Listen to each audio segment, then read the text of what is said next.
yaitu dua perkara, susah dan senang.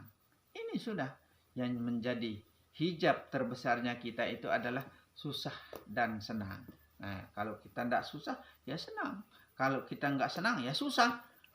Tetapi ya, ada orang yang susah di dunia, contohnya ya. Tapi selama-lamanya maksudnya dia susah di dunia. Tapi di akhiratnya akan dibalas dengan kebahagiaan. Ya. Tapi orang yang senang di dunia, ya, akan dibalas di akhirat dengan kesusahan. Nah itu. Yang susah ya, karena kita susah ya, bingung, susah mencari hidup, mencari rezeki. Kadang-kadang kita itu banyak hutang, contohnya bingung kita. Inilah yang menyebabkan bahwa kita terkadang-kadang ibadah itu Senin Kemis ibaratnya. Seperti itulah. Inilah yang merupakan dinding yang sangat tebal bagi kita untuk menuju kepada Allah. Kalau jika kita diberikan kesenangan, bergelimang harta, contohnya banyak uang ya, hari-hari kita bisa ke mall, hari-hari kita bisa apa mau kita, mau kemana bisa ya. Itu juga merupakan dinding yang sangat tebal bagi kita untuk mencapai kepada Allah. Sehingga kita tidak ada waktu untuk kita belajar agama, tidak ada waktu untuk kita ibadah, tidak ada waktu untuk kita mendekat atau merapat kepada Allah Subhanahu wa taala. Maka kita malas tahu ya. Nah itu, maka kita malas tahu masalah ilmu, masalah agama, masalah apa-apa, sehingga sebagian besar kalau kita kaya lupa daratan, begitu saja intinya. Maka inilah yang merupakan dinding yang sangat tebal bagi kita, itu adalah susah dan senang. Nah itu, kalau kita susah, ya itu sudah jadi hijab kita. Kalau kita senang, itu juga menjadi hijab kita. Nah itu dinding pemisah kita untuk mencapai kepada Allah. Begitu. Susah pecah dinding itu ya, yang tebal itu. Atau yang dua ini. Yang dua tadi itu susah kita pecahkan dinding yang tadi itu. Nah itu. Baru bisa sampai ke 7 dinding ya. Seperti keterangan di bawah ini ya. Baru kita bisa sampai kepada ke-7 dinding ya. Nafsu amarah ya. Kita kebanyakan marahnya memang. Nah ini. Dan nafsu lawamah. Nafsu mulhimah ya. Nafsu mutmainah. Nafsu mutmainah ini nafsu yang baik ya. Nafsu radiyah, nafsu mardiyah, dan nafsu ubudiyah. Nah, ini yang pertama ya. Ini yang pertama. Sekarang yang kedua. Kita harus sabar. Kita harus syukur. Kita harus redo. Kita harus tawakal.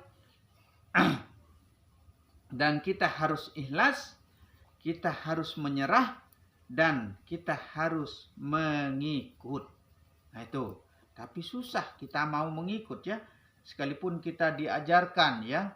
Sekalipun kita diberitahu. Seperti ini contohnya. Susah untuk kita mengikut. Maka sekarang ya. Saking susahnya untuk kita mengikut ya. Kita renungkan baik-baik ya. Kita hayati baik-baik. Kira-kira ilmu ini masuk akal atau tidak ya. Kalau kira-kira masuk akal bagi kita, ya kita jalankan. Kalau kira-kira tidak masuk akal, ya jangan memaksakan diri namanya.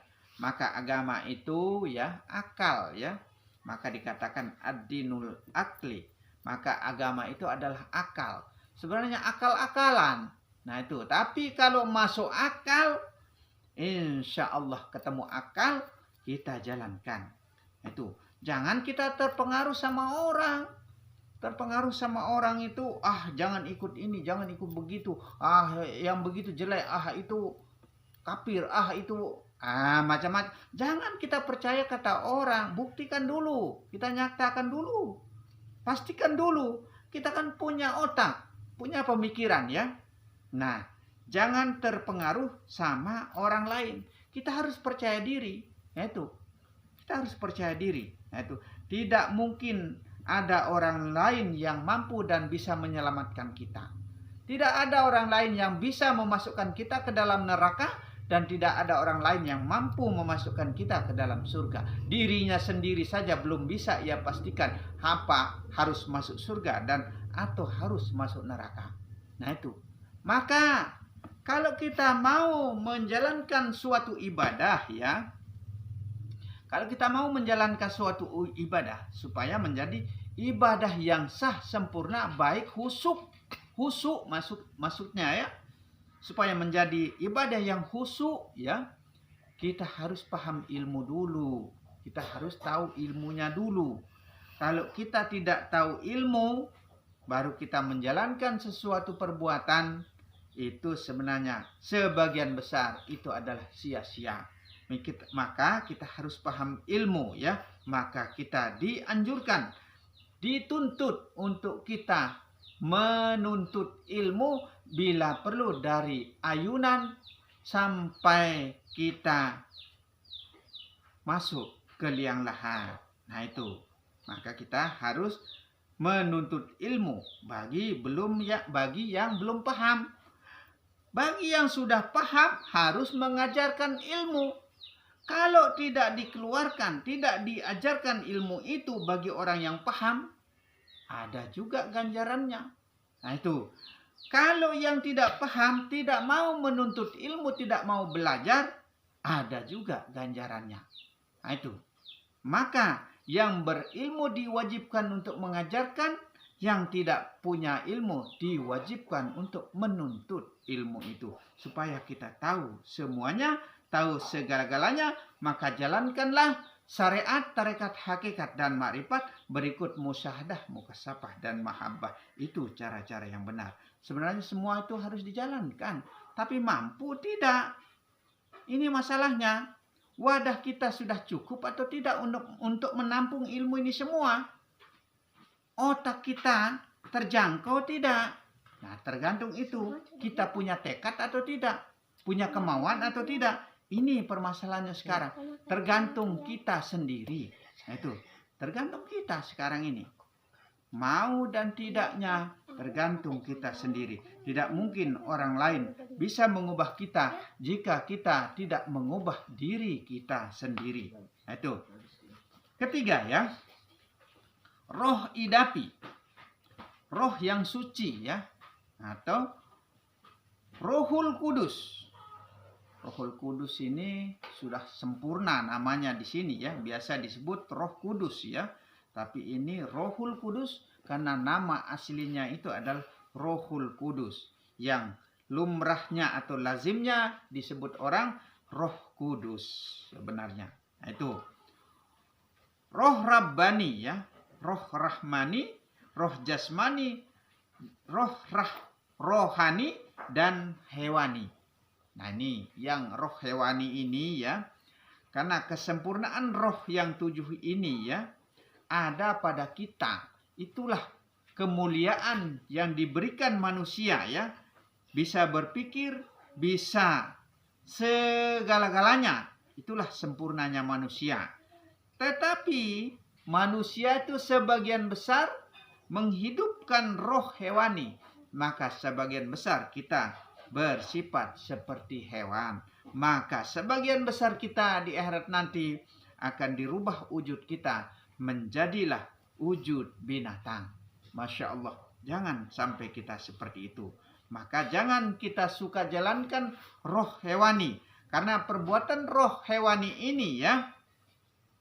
Maunya bertengkar saja hari-hari, hujah orang, bikin tersinggung orang, bikin salah paham orang, iri dijalankan, dengki dijalankan, fitnah juga masih berjalan, sombong juga, angkuh karena kepintarannya, karena keahliannya, karena kealimannya, merasa diri paling alim, merasa diri paling berpahala.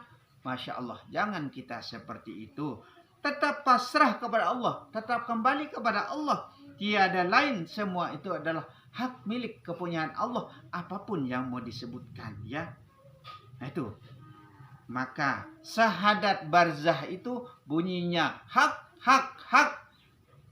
karena semua itu adalah hak milik kepunyaan Allah. Itu disebut dengan syahadat pertemuan dengan Allah. Begitu. Keempat ya, keempat kalbi atau kalbu ya, atau roh, sir, rahasia ya, hafi, ahfa, nafsi dan galib. Nah, ini semua sebenarnya ya harus kita pahami, harus kita tahu fungsi masing-masing ya. Itu namanya kita belajar ilmu. Itu namanya kita supaya paham ilmu. Kalau kita bekerja bangunan contohnya atau kita bertani, kalau kita tidak tahu ilmu bangunan, kalau kita tidak tahu ilmu pertanian ya, tidak akan berhasil kita. Tidak akan mencapai kita menjadi tukang, tidak mencapai kita menjadi pemborong. Kalau di pertanian, kalau kita tidak tahu ilmu pertanian, tidak berhasil kita bertani, hanya rumput saja yang kita panen. Nah, seperti itu dan seperti itulah. Maka kita sebelum menjalankan ibadah yang sempurna ya, kita harus paham ilmu dulu. Begitu, harus tahu ilmu dulu. Nah, itu supaya menjadi sah sempurna perbuatan kita. Begitu.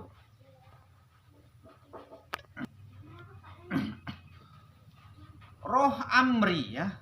Roh amri. Robbi bi robbi ya. Roh amri, robbi bi robbi. Artinya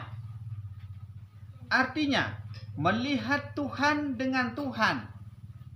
Allah yang melihat diri, Allah yang pandang diri. Nah, itu ya. Allah yang pandang diri, Allah yang lihat diri. Begitu. Bukan kita yang melihat Allah ya. Tidak ada kemampuan kita untuk bisa melihat Allah. Tidak ada kemampuan kita untuk bisa memandang Allah. Karena yang ada pada jasad zahir ini adalah tidak ada daya, tidak bisa apa-apa. Quwata illa kecuali atas kehendak Allah. Begitu. Al-Quran ya. Al-Quran yang mana sebenarnya ya? Al-Quran yang mana? Apakah Al-Quran yang beraksara, bertulisan, atau Al-Quran yang batin? Nah, itu. Maka ada Al-Quran zahir dan ada pula Al-Quran batin. Kesempurnaan dari Rahmanir Rahim yaitu Bismillahirrahmanirrahim.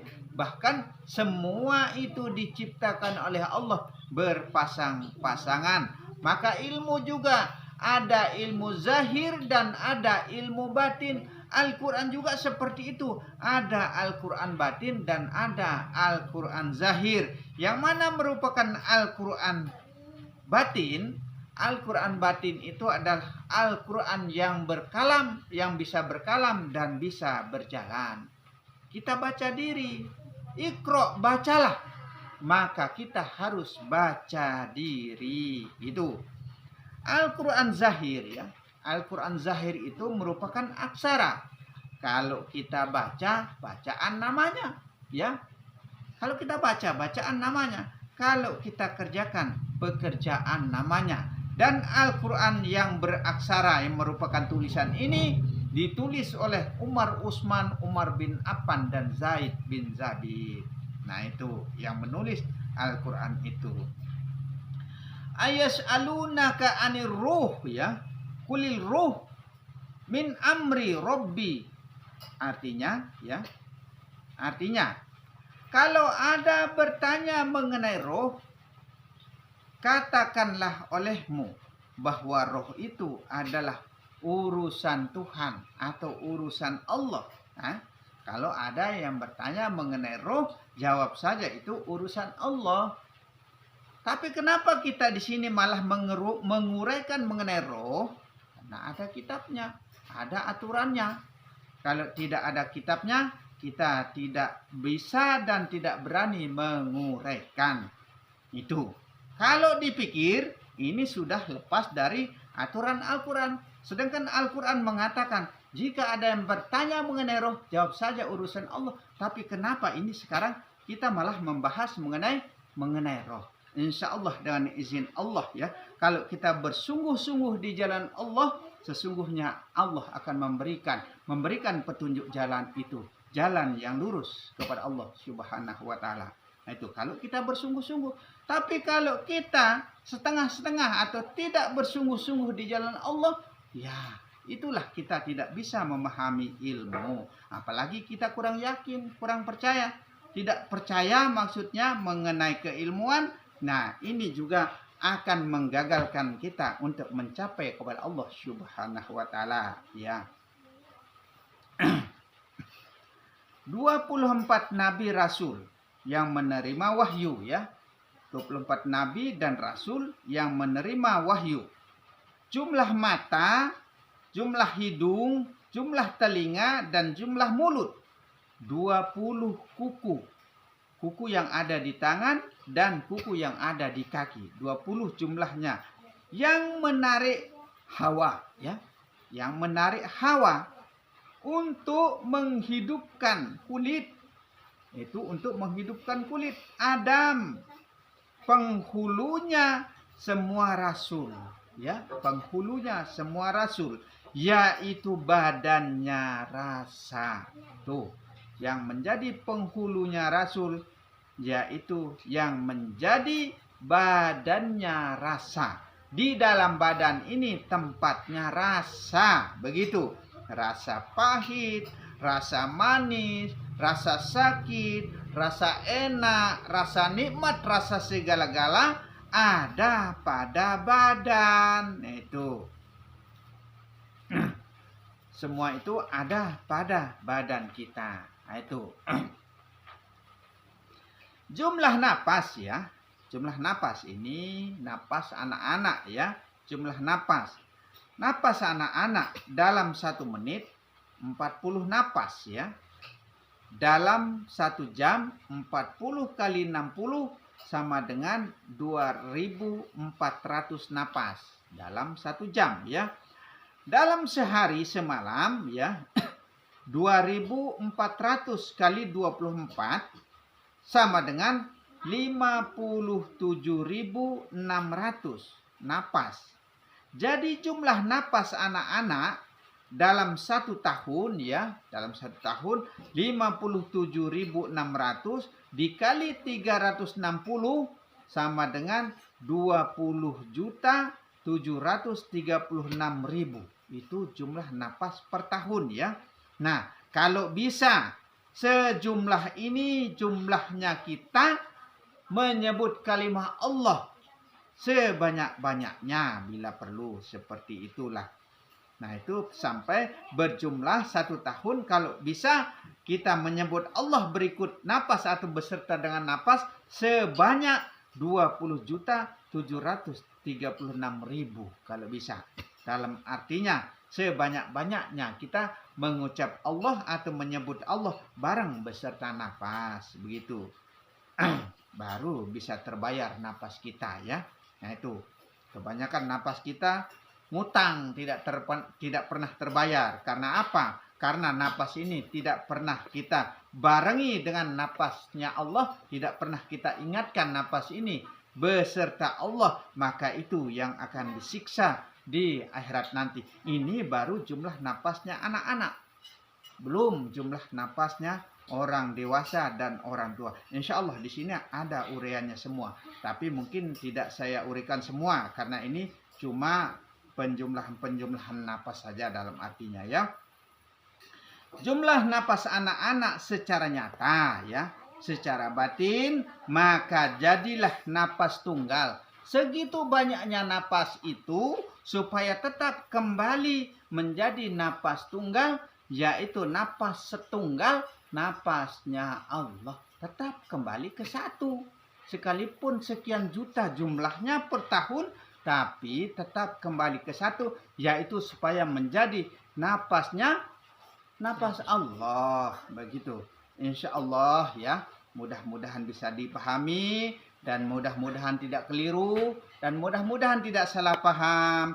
Pelajari ilmu ini dengan baik dan insya Allah saya sudah merelakan, saya sudah mengikhlaskan, dan semoga ilmu ini menjadi ilmu berkah bagi kita semua. Insya Allah ilmu menjadi ilmu keselamatan kita dunia dan akhirat. Dan insya Allah dan izin Allah uraian demi uraian telah kami ungkapkan, ya. Jika ada kata-kata yang kurang berkenan di hati, yang merupakan kekeliruan, kesalahan, ya, kalau ada yang baik, ambillah yang baiknya. Jika ada yang jelek atau kurang bisa dipahami, buang saja sudah jauh-jauh. Begitu saja intinya. Tidak usah pusing ya mengenai ilmu ya. Karena ilmu ini ilmu susah ya. Susah untuk kita pahami, susah untuk kita pelajari, susah untuk kita mengerti. Maka bagi yang belum paham ya, hindari. Tapi kalau bisa dipelajari. Mana yang tidak dipahami, lewatkan saja. Sudah, begitu saja intinya. Dan mudah-mudahan menjadi ilmu yang berkah ya. Insya Allah dengan izin Allah. Dan saya akhiri dengan ucapan wabillahi taufiq wal hidayah. Assalamualaikum warahmatullahi wabarakatuh.